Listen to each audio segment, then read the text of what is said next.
Boom, boom. It's a Leo Be the Lion show. Boom, boom. Gonna tell you what you need to know. Boom, boom. Now here comes your boy Leo. Hey everyone, it's your boy Leo Be the Lion coming at you live after a brief week hiatus, coming at you live from #Radio Respects, subcultureradio.com, where you can find me online. I'm broadcasting live right now. So if you go to subcultureradio.com and you scroll down to the middle of the page and you see a radio link, click on that radio link and you'll hear my voice. If you want to follow me on socials, on IG and Twitter, it's Leo B the Lion Show. That's Leo B the Lion, SHOW. Follow your boy Leo B the Lion on all the socials for an update. Now let's get into it. We got a pack show going over this awesome, wild, crazy, spectacular, tremendous NFL weekend that we had. We're going to get into the Miami Dolphins Week 2 recap. I'm so proud of my Dolphins, my team. I'm a diehard Dolphins fan. I'm so proud of what they did yesterday. They didn't give up, and they played the whole 60 minutes. Then we'll get into the NFL. I'm going to pick 3 of the craziest games that I saw yesterday and give you some news and notes of what I think happened in Week 2. Then I'm going to be getting into my 5-pack of picks, recapping the 5-pack of picks I made for last week with 2 college picks and 3 NFL picks. And then I'm going to be getting into my next week's 5-pack of picks. I'll tell you the record. We're all about full disclosure here on the Leo Be the Lion Show. We make sure we give it to you real. And then I'm going to be giving you a preview of Monday Night Football. Tonight we have the Titans at the Bills at 7:15 on ESPN or ESPN2. And we have the Vikings at Eagles at 8:30 p.m. on ESPN Plus or ABC. Normally they would have the doubleheader.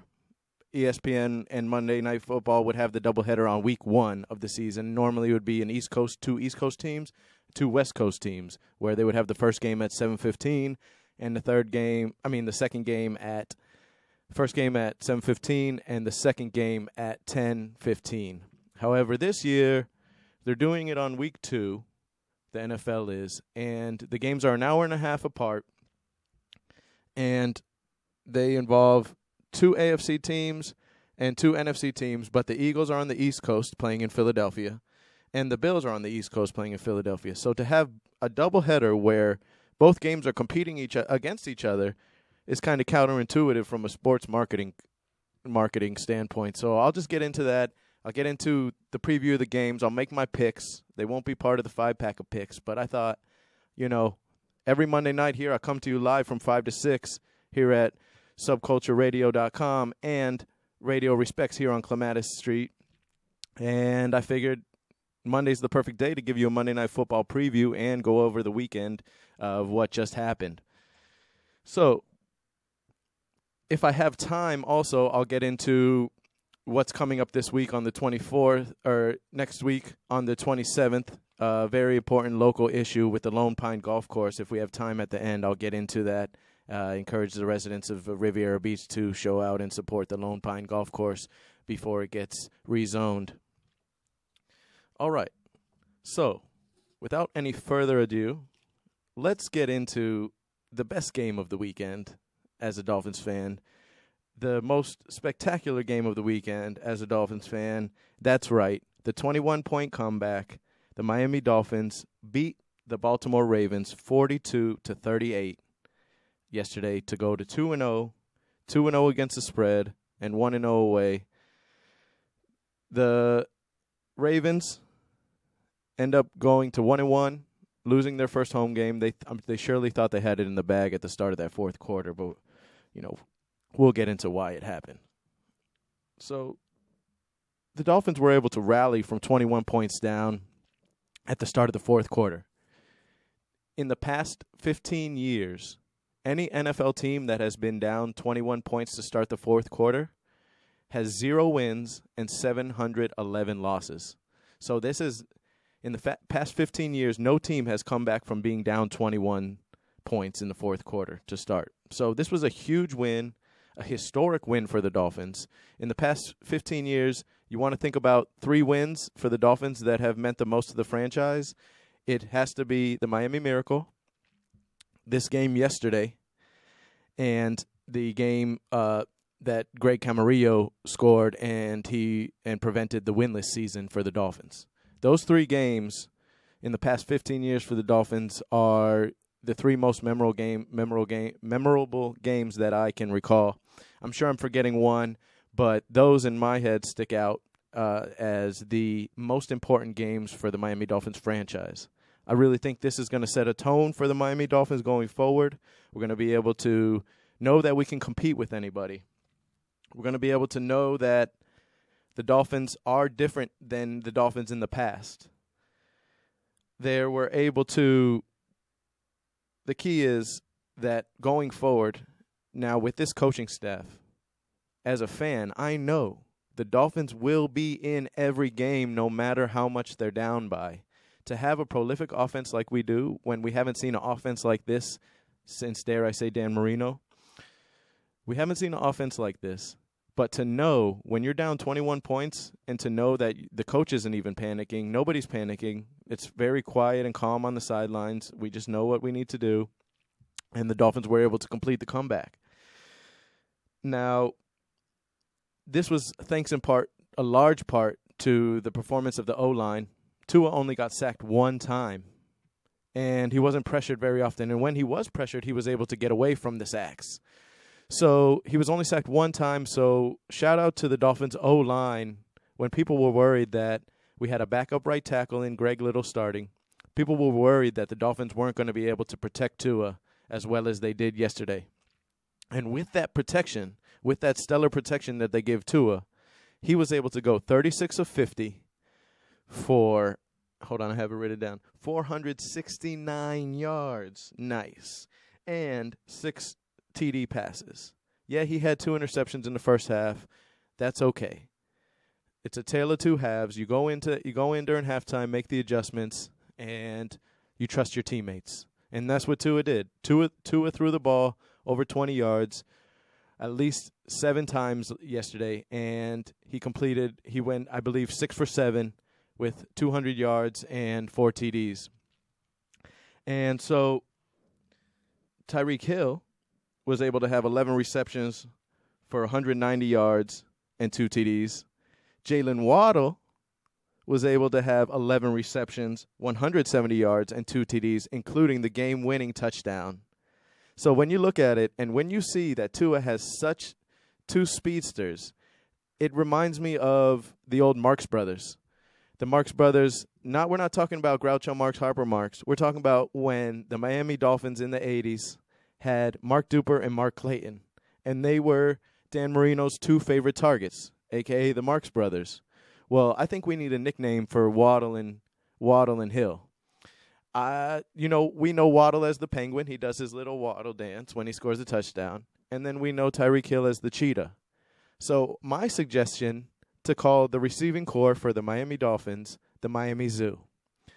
Because you got a cheetah and you got a penguin. It's the Miami Metro Zoo. Let's go.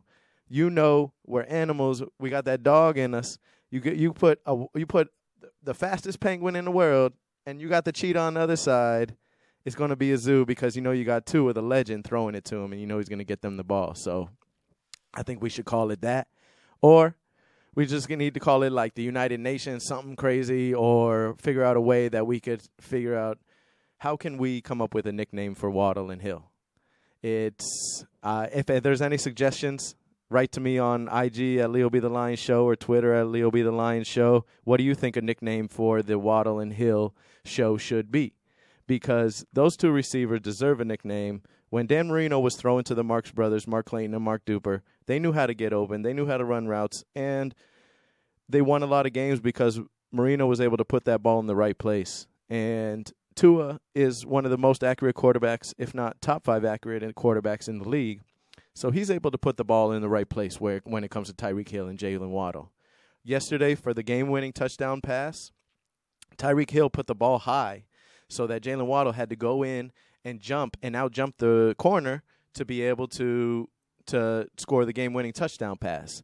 So Tua knew that he had to put the ball high, gave his receiver a chance to make it, come down with a 50-50 ball, and guess what? The Dolphins win 42-38 and leave about 14 seconds left on the clock to score, for the Ravens to score, which is basically no time left on the clock, especially down by more than a field goal.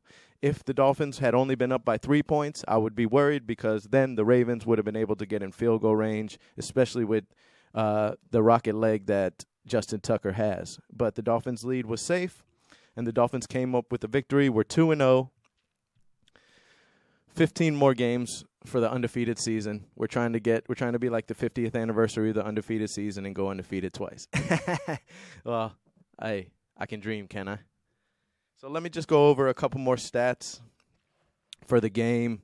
We have a court, like I said, Tua was sacked only one time, and I think that's a key, and you'll see that as a key in quarterback play. If the quarterback is getting dirty, if the quarterback's getting sacked multiple times, quadruple times, 5 times, 6 times, chances are they're not winning the game.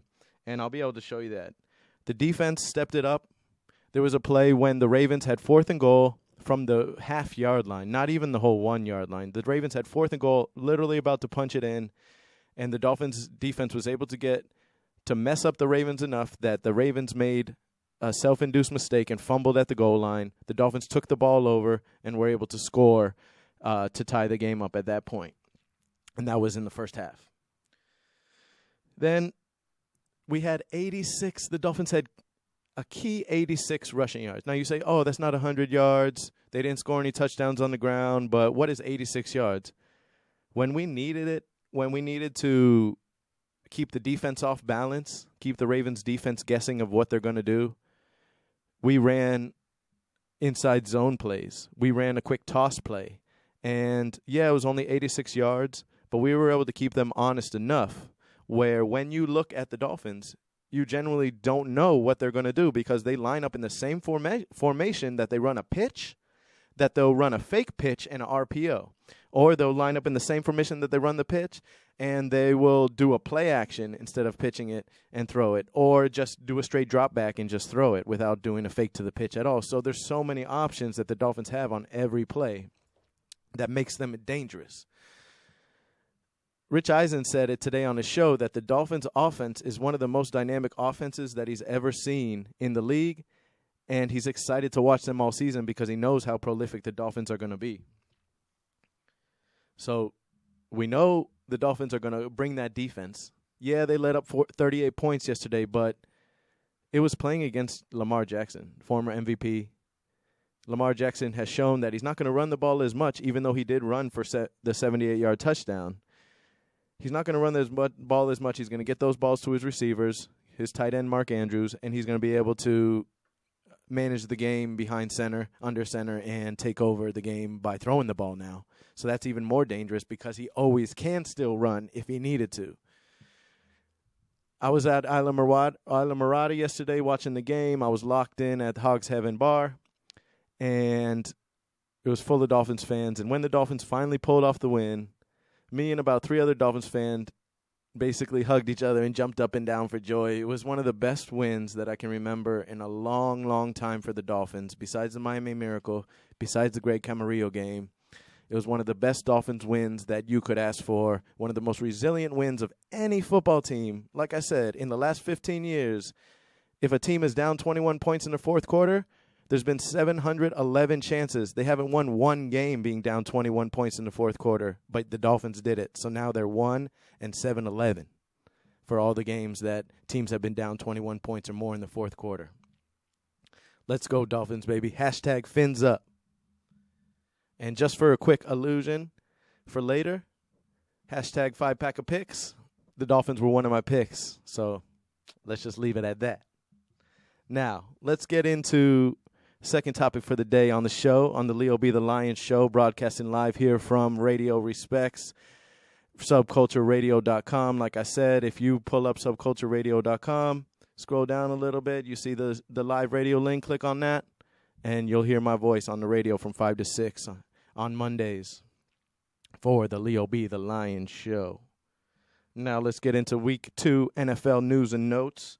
I'm going to be breaking down 3 games, giving you quick little details about 3 games, and then giving you a couple more games that I really think that were surprising yesterday, but I want to touch on these 3 games that deal with local teams and a rival that I have. So the first game that we're going to get into is the Jags shutout of the Indianapolis Colts. The Jacksonville Jaguars came into this year thinking that everybody was going to be a bottom feeder.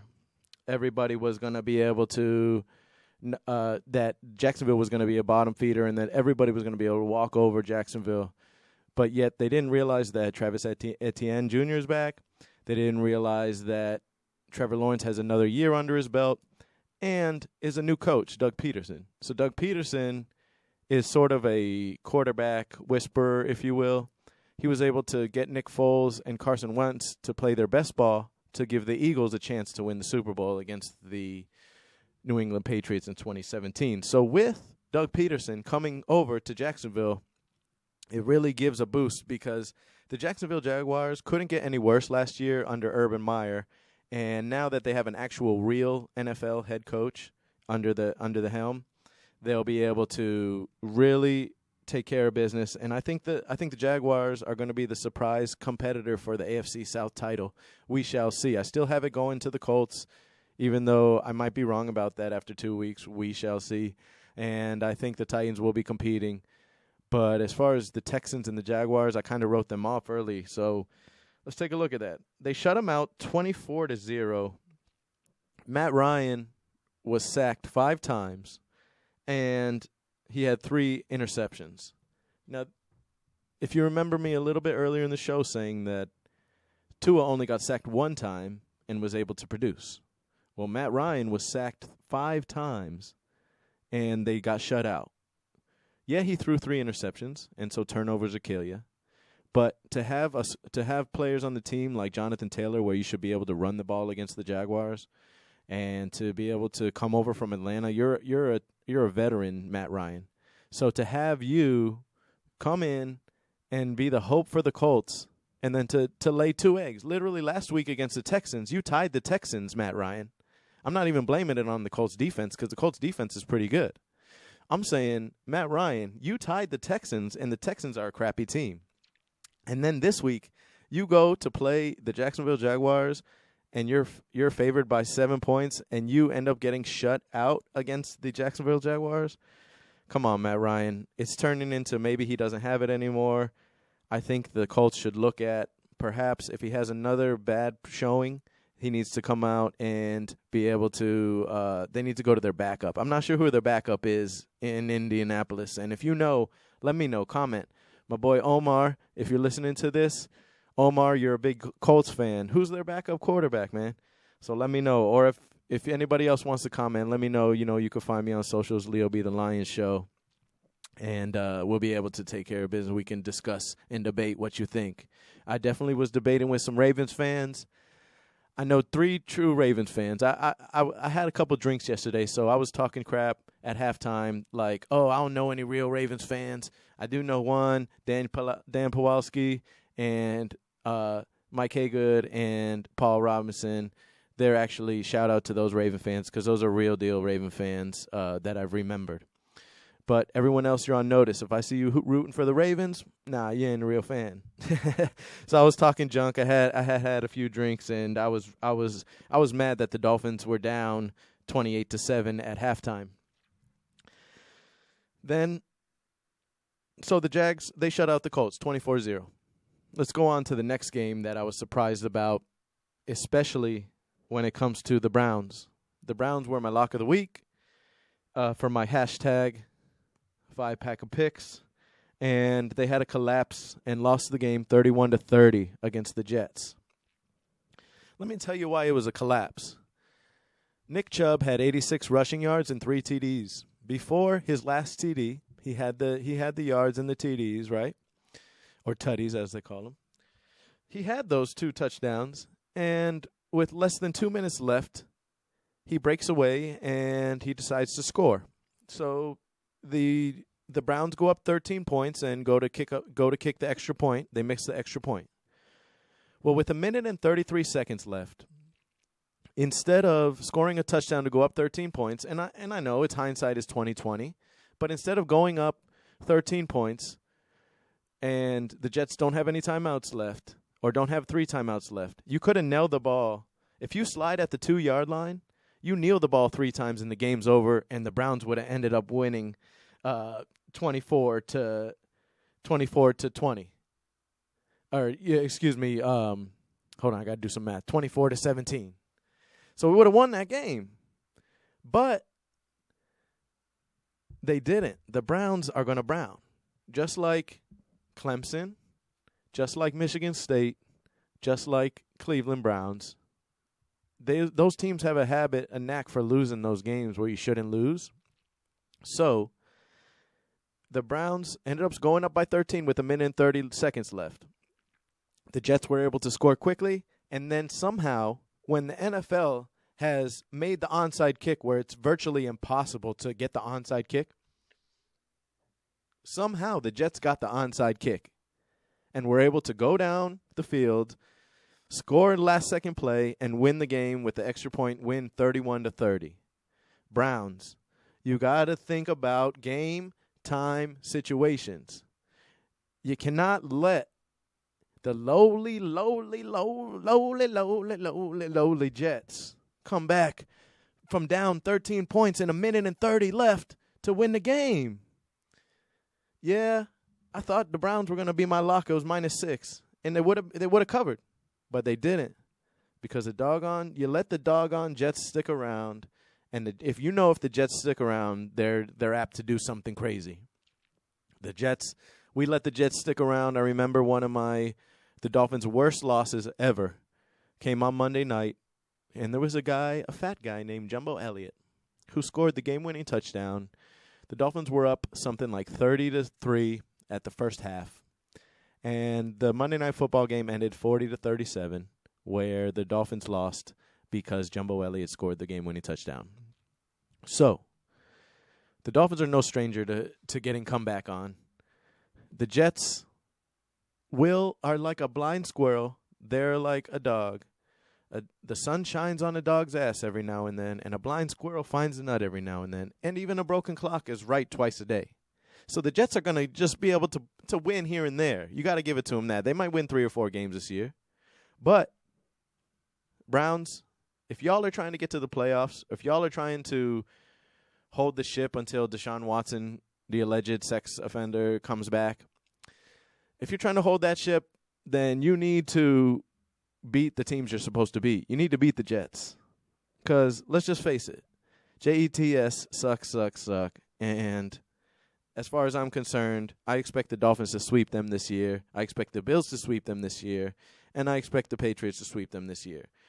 The Jets are the lowest of the low in the AFC East. They have Joe Flacco starting. And Joe Flacco shouldn't be able to get off on anybody. He's literally the most stationary quarterback. He may be more stationary than Tom Brady is. And he doesn't have the weapons around him. So come on, Browns. Y'all need to win this game, man. That's trash, speaking up. I can't wait till the Dolphins play the Jets because I'm marking that on my calendar right now. We're coming up to win those games. We're taking over New York. We're doing a MetLife takeover, #MetLife takeover. And then when they come down to Miami, we're going to make sure we run them out of the building. So let's go, Dolphins. Beat the Jets. Now, the next game I want to talk about. Oh, and also for Robert Saleh. Yeah, you're keeping receipts, man. He's the head coach of the Jets. He says he's keeping receipts for anybody who doubts the Jets. Well, listen, it's 2022. When's the last time you grabbed a receipt? Every time the damn convenience store person says, hey, you need your receipt? I'm like, nah. So Robert Saleh, you said this is the instant coffee age. One, nobody drinks instant coffee anymore. They got Keurig's cups, and they got espressos, and they go to Starbucks and get their coffee. Nobody's going to go with some Sanka and do some instant coffee, so you got that age wrong. Second, like I said, yeah, you might be keeping receipts, but like I said, we don't keep the receipt anymore. So you keep the receipts, and your room will be full of paper, and we're just going to win over here in Miami. So let's go, Dolphins. Fins up. All right, that's enough Jet slander. I can't believe I've talked that much about the Jets, but come on, Browns. Y'all got to win that game against the Jets. Bring them to 0-2. Prove that they're trash. Come on, Browns. All right. The next game that I want to talk about is, quote unquote, America's team versus the Cincinnati Bengals. I'm surprised at this game because the Bengals, for their first 2 games, they're the defending AFC Super Bowl champion representatives. So they made it to the Super Bowl last year against the Los Angeles Rams, and the Bengals look like they literally did not get better at all. They look like they've gotten worse. So last week, they lose to the Steelers in overtime in crushing fashion after missing field goals, and Joe Burrow throws 4 interceptions. This week, the Bengals lose to the Cowboys after the Cowboys are able to come back in the fourth quarter. What's wrong with the Bengals? Is it because the Bengals have played tough competition? Are the Bengals having a Super Bowl hangover like they know, like usually the runner-up does? Usually the champion and the runner-up for the Super Bowl usually have some sort of this thing that the NFL calls a hangover, where their next year, even if they have the same players, for some reason don't perform as well. And so I think that might be a little something that's going on with the Bengals, because the Bengals coming into this year had Joe Burrow, who's projected as a top 5 quarterback. They have T. Higgins, Jamar Chase, and Tyler Boyd, I believe, supposedly the best wide receiving core in the league. But yet they're only able to score 17 points in back-to-back weeks. The Cowboys, I give them respect for coming in with Cooper Rush after Dak Prescott goes out with his hand surgery that he needed because he broke his finger. I give the Cowboys credit for coming in, not giving up. Joe Burrow was sacked 6 times. So remember, like I said, when Tua only got sacked 1 time and he was able to let Tua cook? No quarterback can cook, because it's like literally taking the groceries away when you sack them. So Joe Burrow got sacked 6 times. And the whole offseason, the Bengals got Trent Williams, who is supposedly the best, Lyle Collins, who's one of the best tackles, and they improved the O-line. Well, it doesn't look like they improved the O-line, especially going up against Micah Parsons and all that. Now, I'm impressed by Cooper Rush. He was able to come in as a backup from Central Michigan and beat the Bengals. The Bengals' defense is pretty good as well. And they were able to put up the 20 points. The Cowboys won 20-17. That moved the Cowboys to 1-1, and it brought the Bengals to 0-2. That's a bad start for the Bengals, especially since they already have 1 divisional loss, and the Steelers have the tiebreaker for them now. So that's going to be important. I think I have the Steelers making the playoffs. I have the Bengals out.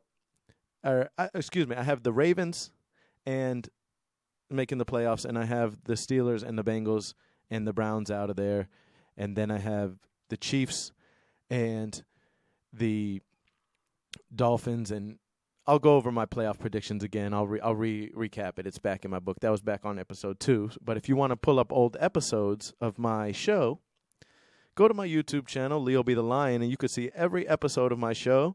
I have timestamps of when I change subjects. So if you just want to listen to a part of that you like about finance, perhaps I went over finance that week, or if you want to listen to the NFL or just specifically college, or if you want to hear me how good my NFL picks are or how good my college picks are against the spread or over-unders, then you can go on there and see what I'm talking about. Like I said, if you disagree with me or if you agree or you want to be a part of the show, comment on my YouTube videos and or comment on Instagram or Twitter at Leo Be the Lion Show, and I'll be happy to arrange something. Maybe we can get you in studio. We can do a little debate. I've had a couple people approach me already, and I'm in the process of setting those guests of the show and the guest of honor for that hour. Process of scheduling that. So if you want to, like I said, come on the show and debate the sports, but at the same time, in the last 10 minutes of the show, I'm all about bringing up and putting a spotlight on the local tastemakers, the local business owners, the local people. So I've been approached by a couple people. We're going to try and get them on the show. But we're going to talk about sports. And then towards the end of the show, with about 15 minutes left, I'm going to have a little question and answer session with them. We're going to spend a good 5, 10, 15 minutes talking about what makes them tick, talking about what business they have, talking about what passions they have, and what made them want to come on the show. And I'll vary the questions, but I just thought I would throw that out there, because if you do want to be on the show, it would be nice to debate with somebody. But Leo Be the Lion can do it all. But I'm looking forward to hearing from you. So like I said, give me a shout out and we'll arrange something and get it going. Now back to the NFL news and notes. The next game that I want to talk about is something that is another local team. And I bet one of my friends $100 that the Buccaneers will have a worse record than the Miami Dolphins this season. Andrew, I'm talking about you, bro. So, I say the Dolphins are going to have a better record than the Bucs. Well, after 2 weeks, they're tied 2-0 each. The Bucs beat the Saints yesterday 20-10 after an exhilarating game, to say the least. I'd say the NFC South rivalries are some of the nastiest, some of the most fun rivalries that you can have in the NFL besides the AFC West. So the NFC South has the Tampa Bay Bucs, the New Orleans Saints, the Atlanta Falcons, and the Carolina Panthers. And when they butt heads, when they go against each other, these rivalries are nasty and vicious, and there's no love lost between these teams. So the reason why I say that is because yesterday there was a big skirmish, a big brawl on the field where Tom Brady was actually in the middle of everything, and he ended up being on the bottom of the pile, and he got out of there, and Tom Brady got rowdy. And that might have been the thing that the Bucs needed at that moment, because it was 3-3 at halftime. Neither team had been able to get any separation in the score. Neither team was really doing anything, and they were just kind of feeling each other out. But after halftime, after the skirmish and everything like that, the Bucs were able to step up on their defense while at the same time produce enough, even with Mike Evans being ejected, produce enough offense to beat the Saints. And yeah, Jameis didn't have a good game. Jameis Winston, the quarterback for the Saints, didn't have a good game. Dennis Allen is the coach for the Saints. He's a new coach. Sean Payton is no longer there, so they don't have that coach factor anymore. You want, like I said, Mike Evans, he got suspended for one game for fighting with Marshawn Lattimore in the fight. It was almost a benches clearing brawl, but it was just those players that got involved with it when the Bucs offense versus the Saints defense got into a fight on the field. So those three games I just wanted to touch on because two of the locals. I'm always going to give you that local flavor. Well, we're going to talk about the Dolphins and then check on the interstate teams to go down I-4 and see about the Bucs, and then go up I-95 and see about the Jags. So we're always going to talk about that because I believe in letting you know what the local teams are doing. And shout out to the Dolphins, who are going to have a better record than the Bucs this year. If anybody else wants to make a wager, let me know on that one. So now, let's get to my hashtag 5-pack of picks. These picks I thought were going to be 5-0 this week. I'm going 5-0. Let's do it. It's too easy. Started out right. So I was 7-5-1 coming into the week, and I was feeling myself. I thought I had a 4-1 week last week, and so I said, okay, 4-1, I can do better than that. I go 5-0. So my first game that I picked against the spread was FSU versus Louisville. FSU was a 2.5-point favorite. I picked them to win the game, and they won 35-31 behind a great showing of Jordan Travis. FSU came back a little bit. They were down in the game, and like I alluded to last week, Jordan Travis was able to put FSU over the top. FSU has three great running backs. They were able to run the ball on Louisville's defense, and I believe that the difference would be the quarterback play. In week 2, UCF lost to Louisville 20-14 because of poor quarterback play from John Rice Plumlee, the UCF transfer from Ole Miss. But this week, Jordan Travis, the quarterback for the Florida State Seminoles, was able to limit the turnovers and spread the ball around enough where FSU was able to win 35-31 and bring me to 1-0 on my hashtag 5-pack of picks. My second pick on the 5-pack of picks was FAU versus UCF. I went to both schools. I graduated from both schools. I got my undergrad, my bachelor's at UCF, and my graduate degree, my MBA at FAU with a specialty in finance. So my heart was torn. It was a house divided on this one. I didn't know what to think, thinking that UCF only beat Louisville by 14, and FAU has a great quarterback in N'Kosi Perry. FAU has a good running back in McCammon. I thought they were going to be able to hang tight with UCF. I thought it was going to be a close game, and I said, okay, the bookies are giving me 9.5 points, and this was before it had gotten bottomed down to 8 points.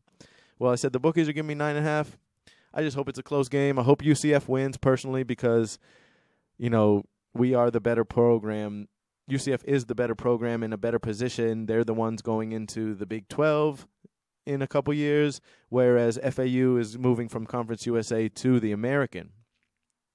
So I thought it was going to be close. I didn't think it was going to be a 40-14 beatdown by UCF against FAU in Boca Raton, and I was surprised. So that's a loss for my hashtag 5-pack picks. So far I'm 1-1. I always give you 2 college picks and 3 NFL picks. I like to switch it up. I like to have something riding on the game on Saturday, something riding on the game on Sunday, so that it just has a little more fun, a little more entertainment value to it. So let's get to my third in the 5-pack of picks. So 1-1 so far for last week. The third pick in the 5-pack is the Miami Dolphins plus the 3 and a hook to the Ravens. I'm sitting there the whole game. Literally the whole game, because the first play that the Ravens ran was a kickoff return, 103 kickoff return yards for a touchdown. And so from the very beginning, after 10 seconds had passed in the game, the Dolphins were down 7-0, so the Ravens were covering since then.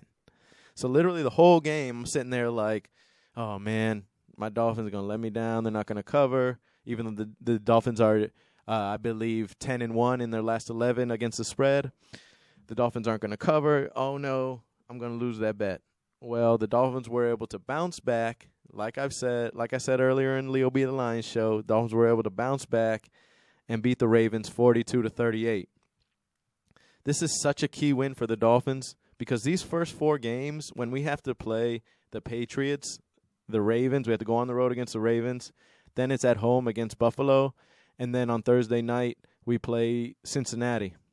So if the Dolphins can go 3-1, 4-0 in these first 4 games, somehow beat the Bills and beat the Cincinnati Bengals, the next 9 games are playing against the bottom half of NFL quarterbacks. So we play Joe Flacco twice. I think we play Drew Lock. The Dolphins, after these first 4 games, the next 9 games that the Dolphins play are against the bottom half of the league when it comes to quarterback performance, quarterback play. So we can go on a run and hopefully go 7-2, 9-0 in that streak, and really be in shape for the playoffs. Really be in shape after these first 13 games. So the Dolphins were able to pull that off, move to 2-0 on the season, 2-0 against the spread. In their last 12 games now, they're 11-1 against the spread. Next week, they're still underdogs against the Bills, which is it come to be expected. The Bills, Tua has not beat the Bills yet. Tua, as a starting quarterback, is 0-3 against the Bills, and which is funny because he's undefeated against the Ravens and the and the Patriots. But for some reason, Josh Allen has the Dolphins number, but I like to think this week is going to be different because the coaching staff that the Dolphins have. Like I said, we're never out of a game with an offense that potent, and our defense is always in the game, keeping us within the game, making plays, and causing takeaways, causing turnovers, causing 3-and-outs, 4-and-outs, stuff like that. So that moved me. The Dolphins won. That moved me to 2-1 on my hashtag 5-pack of picks.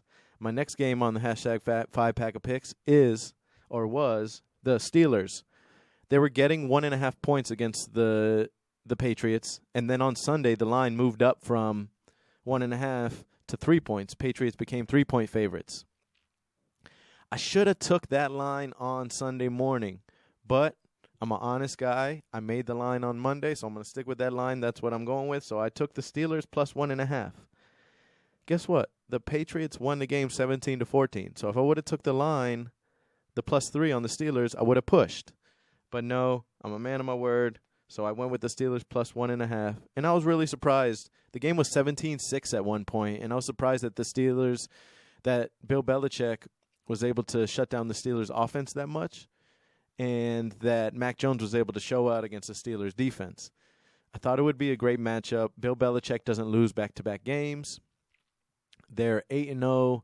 The Patriots were 8-0, are now 9-0 after coming off a Week 1 loss. In Week 2, now they're 9-0 after that has happened. And I'm sitting there like, oh, man, all the Steelers had to do was just put a little bit more points up because the Patriots' offense is not prolific. The Patriots' offense can be beat. We saw. We beat them 20-7 Week 1 as the Dolphins versus the Patriots. So we saw that. How if you stop Mac Jones and you don't let them run the ball, they can't really do much. So I lost that pick since the Steelers did not cover the 1.5. They lost by 3, so that's a L. So that brings me to 2-2 on my 5-pack of picks. Now this brings me to my last of the 5-pack of picks for last week, which was my lock of the week, my lead pipe stone cold lock of the week was the Cleveland Browns -6. Well, -6.5 against the New York Football Jets. And the reason why they were my lock was because the Jets got destroyed by the Ravens Week 1. And yeah, people say Week 2 is an overreaction week, but I really thought the Browns were going to come in, be able to run the ball, be able to control the clock, and Jacoby Brissett was going to do just enough to not lose the game, and the Browns were going to end up winning by 7 points.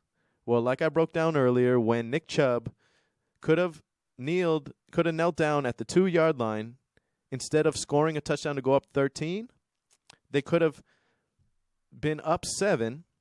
The Browns could have been up 7 and kneeled the ball 3 times to finish the game and win the game from 24-17.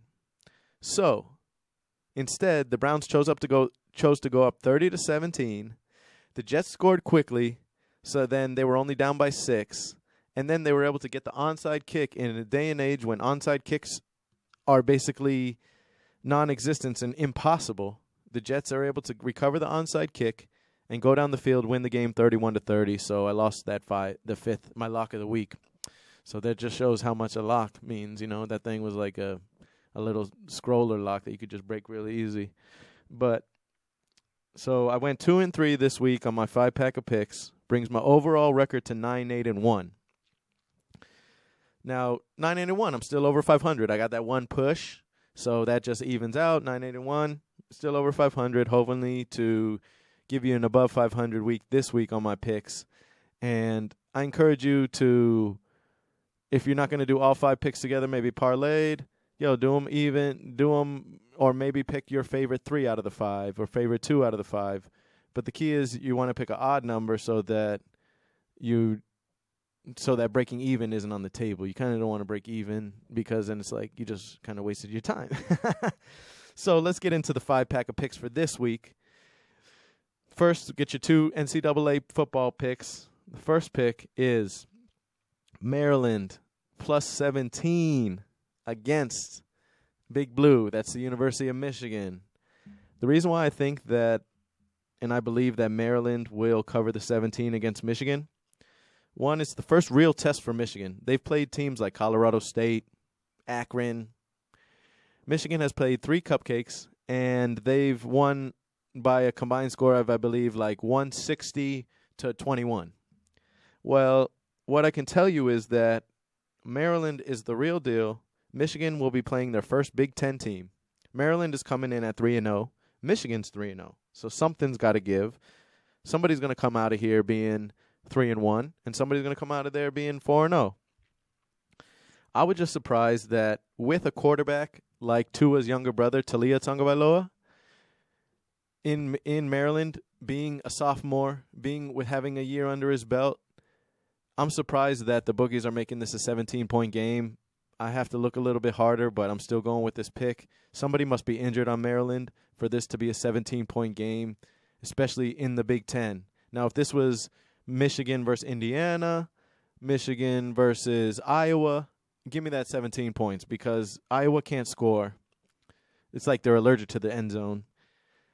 Indiana had that one good year, but they haven't done anything since then.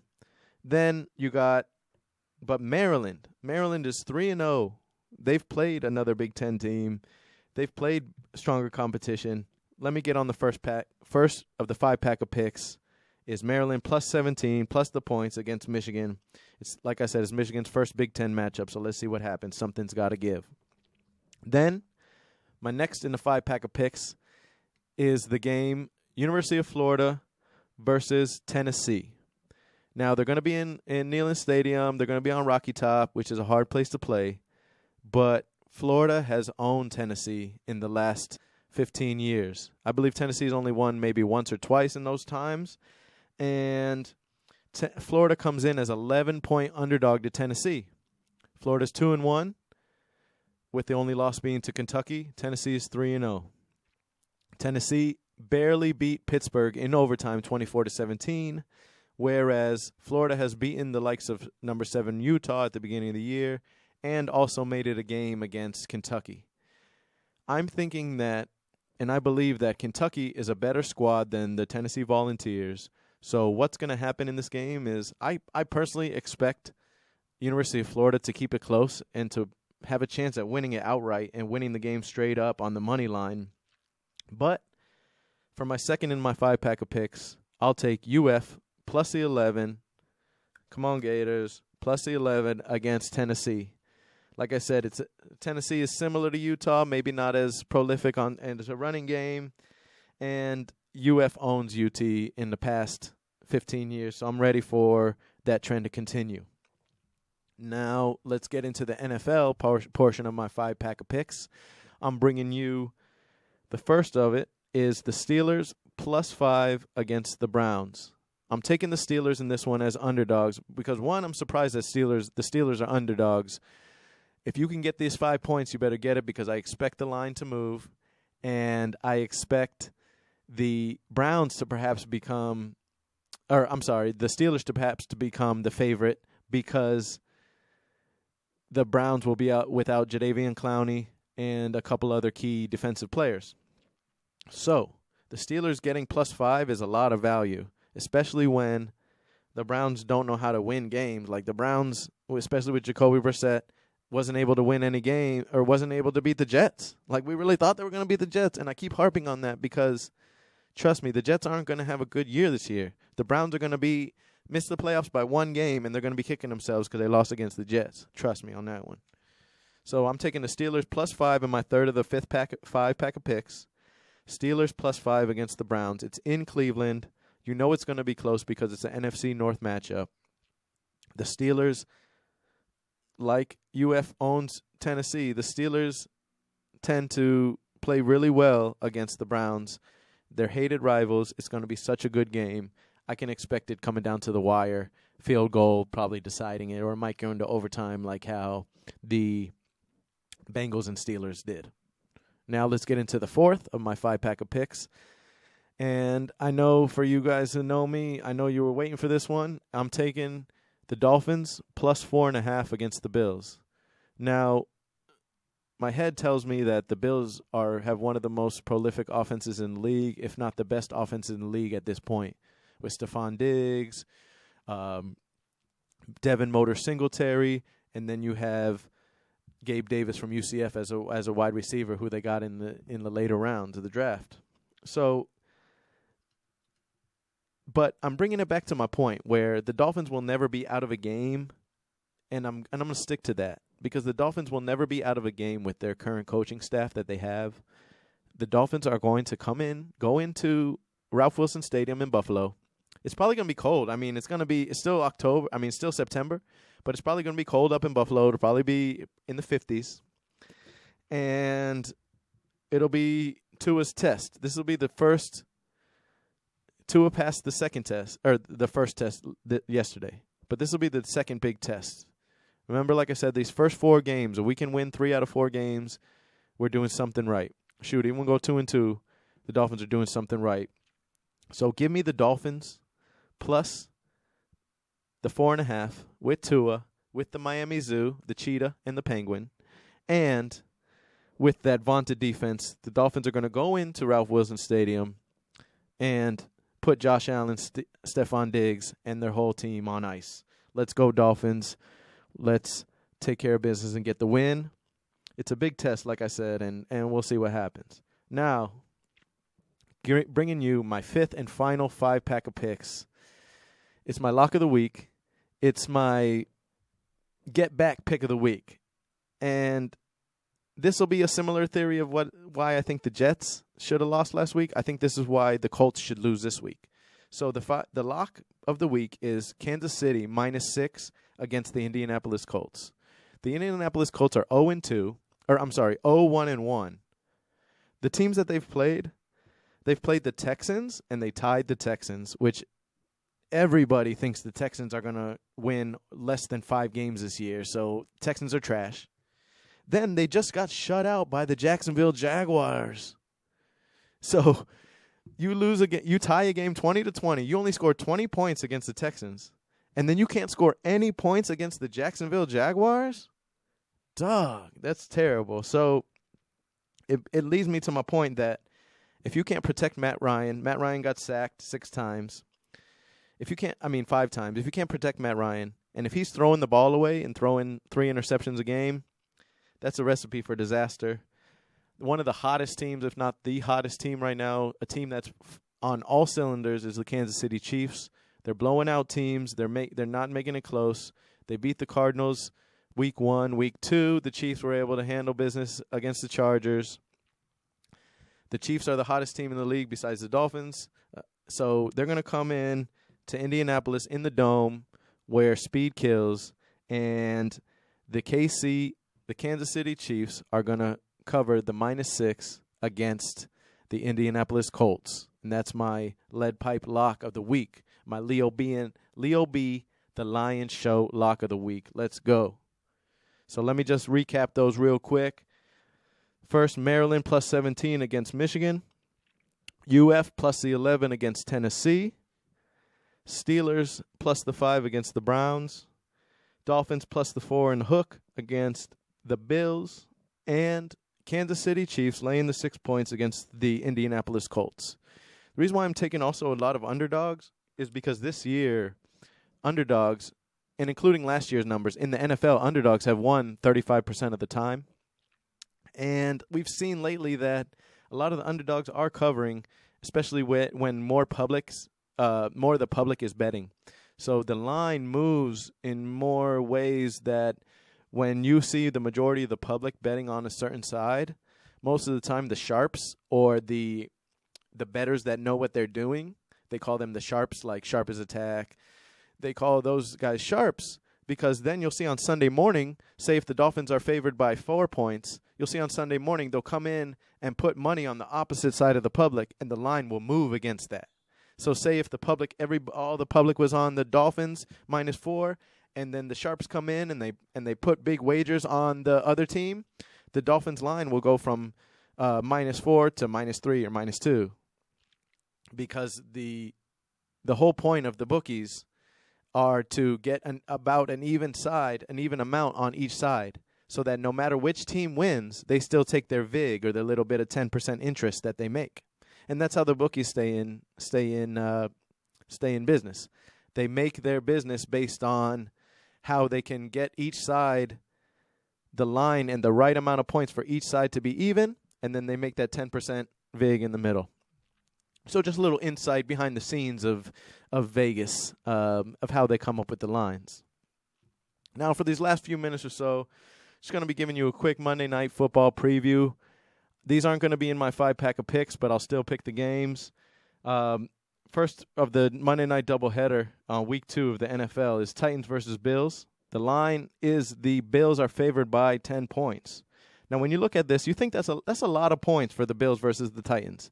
But the Bills are a high-flying offense with a great defense, and the Titans are a running back offense with a decent defense. So I think that the Bills are going to come out like gangbusters. They're going to come out scoring right away. And the Titans, to have any chance to win the game, they're going to have to run the ball with Derrick Henry. They're going to have to run the ball and limit Ryan Tannehill's passing attempts. I say if Ryan Tannehill passes the ball less than 15 times, the Titans will win. If he has to pass the ball more than 15 times, the Titans will lose. I expect a blowout by the Bills if Stephon Diggs and Gabe Davis, if he's playing. If Gabe Davis is playing from UCF, he's a wide receiver for the Bills. If he's playing, I expect the Bills to blow him out because the Titans won't be able to cover Stephon Diggs and Gabe Davis. Those are two bona fide superstars on the wide outside. Then, Titans secondary is key.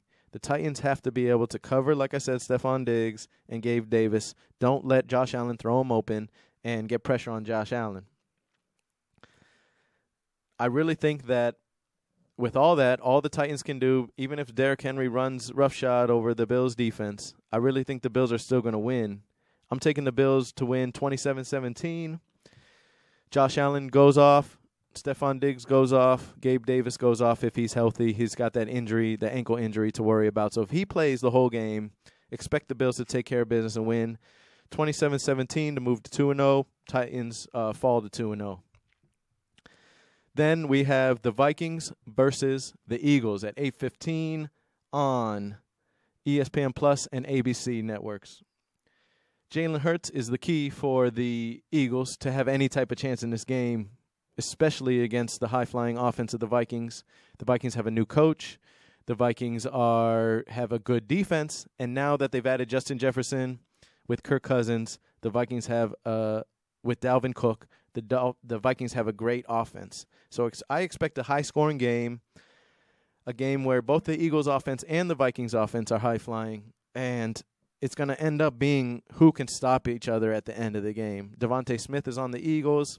Like I said, you got Justin Jefferson on the other side. And now more than ever in the NFL, receivers play a huge role in the outcomes of the games. So if the Eagles and the Vikings get into a shootout, I like the Vikings in this situation just because of their defensive prowess. And I like the Vikings just because they still can run the ball with Dalvin Cook and get Justin Jefferson involved, who's the young star wideout. And I want to see, though, one question I do have, though, is for Kirk Cousins. Is Kirk Cousins still a chump in primetime? His primetime record, and that means any Thursday night games, any Sunday night games, any Monday night games, Kirk Cousins' record when the starting quarterback for his team is 8-17 in primetime. That's a very bad record. Yeah, that's not really that good at all. So, with all that being said, I'm going to go ahead and take the Vikings to win in a shootout 34-30. The line is 2.5 points for the Eagles, our favorites, but I think the Vikings are going to cover. The Vikings are going to win outright and win straight up against the money line and take care of business. Like I said, we got 2 Monday night games, one at 7:30 and one at 8:15. It's kind of peculiar that they would do this on week 2. Normally, they would have a game week 1. They'd have a doubleheader for an East Coast teams and West Coast teams. But for some reason, they have 2 East Coast teams hosting Monday Night Football. And you would think that would cannibalize the ratings, especially if one is on, and they're both on the Disney networks. One is on ABC and one is on ESPN. They're going to cannibalize each other. But what someone suggested on the radio, I was listening to the radio earlier, is that ABC, ESPN, the whole networks might be able to combine those ratings and say, hey, look, we got a 15 for Monday Night Football when, that's the highest we've done in 3 years, and then they'd be able to go to they'd be able to market it as such and be able to rate their shows higher.